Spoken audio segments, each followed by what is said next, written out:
Bonjour à toutes et à tous, on se retrouve pour la deuxième partie de notre chapitre sur le cœur. Dans la première partie, on a vraiment décortiqué la cellule cardiaque, on est allé au niveau microscopique. Maintenant, on va changer d'échelle, on va voir comment des millions de ces cellules s'organisent et travaillent ensemble pour former cette pompe, qui est, il faut le dire, extraordinairement sophistiquée. Alors, au programme aujourd'hui, on va commencer par le commencement, c'est-à-dire le commandement électrique du cœur. Ensuite, on verra comment tout ça se transforme en action avec le cycle cardiaque, puis comment le cœur adapte sa puissance, donc la régulation. On parlera ensuite de comment mesurer sa performance avec le débit cardiaque, et enfin, on conclura en voyant comment tout ce système est parfaitement intégré. Allez, on attaque tout de suite avec le commandement électrique. C'est la question de base. Comment le cœur se donne-t-il son propre rythme? Tout part d'une impulsion électrique. C'est vraiment elle qui est à l'origine de chaque battement.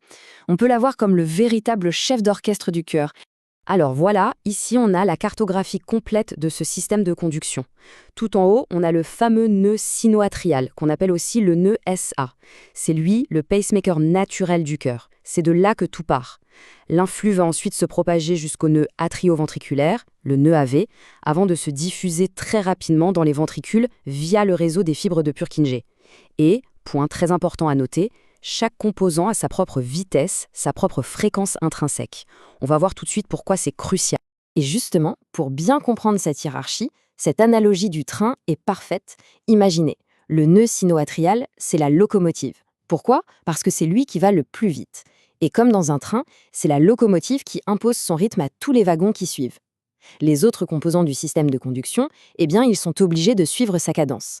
C'est grâce à ça qu'on a un rythme cardiaque qui est unifié et parfaitement cohérent. Ici, ce qui est absolument crucial, c'est le timing.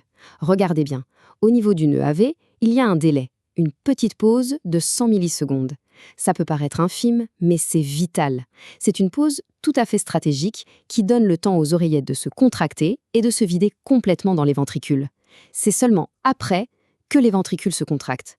Sans cette petite pause, le remplissage ne serait pas optimal et la pompe cardiaque serait beaucoup moins efficace. Bon, toute cette vague électrique dont on vient de parler, elle ne reste pas sagement confinée dans le cœur. Non, elle est si puissante qu'elle se propage dans tous les tissus du corps. Et la bonne nouvelle, c'est qu'on peut la capter très facilement, juste à la surface de la peau, avec de simples électrodes. L'enregistrement qu'on obtient, c'est ce que tout le monde connaît sous le nom d'électrocardiogramme, ou ECG. Alors, ce tracé, un ECG, ça se lit un peu comme une petite histoire à chaque battement. D'abord, on a l'onde P, la petite vague au début. Ça, c'est la dépolarisation des oreillettes. Ensuite, le grand pic très reconnaissable, c'est le complexe QRS. Ça, c'est l'événement majeur, la dépolarisation des ventricules, beaucoup plus puissante. Et pour finir, on a l'onde T, qui marque la fin du cycle, c'est la repolarisation des ventricules, le moment où ils se rechargent pour le prochain battement. Ok, on a bien compris la partie électrique. Maintenant, passons à l'étape suivante, la plus concrète. Comment ce signal électrique se traduit en une action de pompage mécanique? On entre dans ce qu'on appelle le cycle cardiaque. Alors là, on a un graphique qui est absolument fondamental pour comprendre le travail du cœur. La boucle pression-volume. C'est un peu la carte d'identité du fonctionnement du ventricule. Regardez.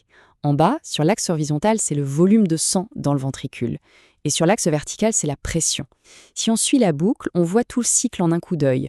Le ventricule se remplit, puis la pression monte en flèche, il éjecte le sang, et enfin il se relâche. C'est vraiment la signature mécanique du cœur en action. Si on veut être plus précis, on peut même décomposer ce cycle en 6 phases bien distinctes. Ça commence avec la première phase, la contraction isovolumétrique. C'est un moment super intéressant. Le ventricule commence à se contracter, donc la pression à l'intérieur monte en flash, mais le volume ne change pas d'un poil. Pourquoi? Tout simplement parce que toutes les valves, à l'entrée et à la sortie, sont encore fermées. Et puisqu'on parle des valves, il y a un point fondamental à comprendre. Leur fonctionnement est purement mécanique. Elles n'ont pas de muscles, elles ne reçoivent pas d'ordre électrique, elles s'ouvrent et se ferment de manière complètement passive. C'est juste la différence de pression de chaque côté qui les pousse à s'ouvrir ou à se fermer. C'est un mécanisme simple, presque comme des clapets anti-retour, mais c'est ce qui garantit de manière infaillible que le sang circule toujours dans le bon sens. Bon, on a vu comment ça marche au repos. Mais évidemment, le cœur n'est pas une pompe qui tourne toujours à même régime. Quand on fait du sport, quand on a peur, il doit pouvoir s'adapter, et vite. On va donc voir maintenant comment il régule sa propre puissance. Une des régulations les plus puissantes, c'est celle du système nerveux sympathique. Regardons ça. À gauche, on a le mécanisme moléculaire.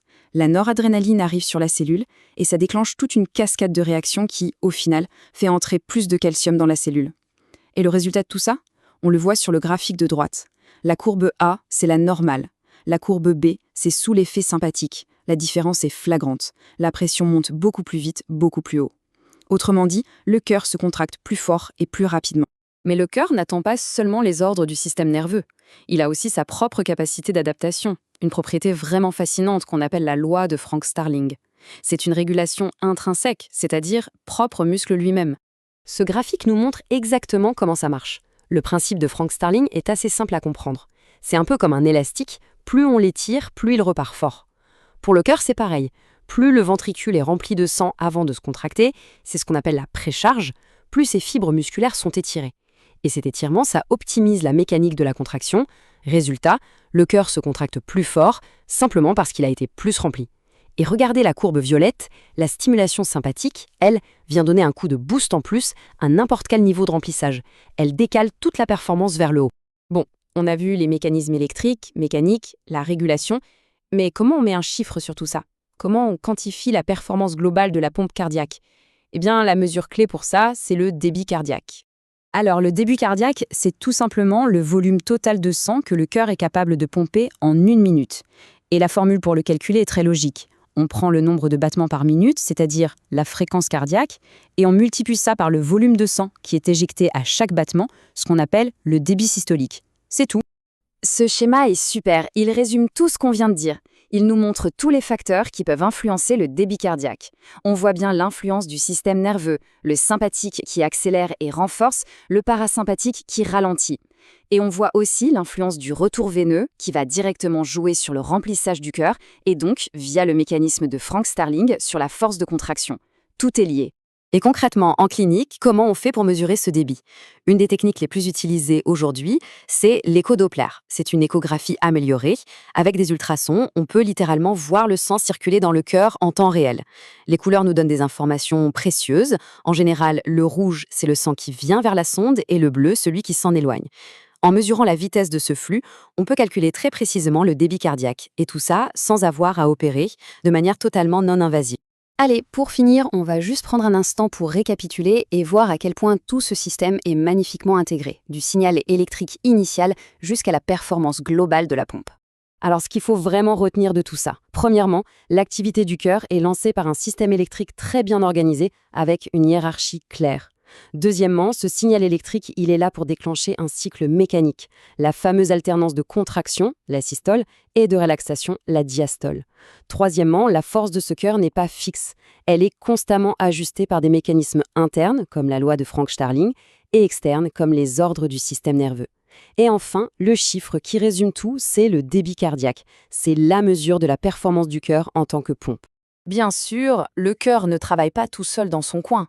Il pompe le sang, mais ce sang doit être rechargé en oxygène. Et c'est là qu'intervient son partenaire indispensable, le système respiratoire. Ce sera justement l'objet de notre prochain chapitre. Voilà, on a fait un bon tour d'horizon. Maintenant, pour être certain que tous ces concepts sont bien en place, n'hésitez pas à aller faire les quiz qui sont disponibles.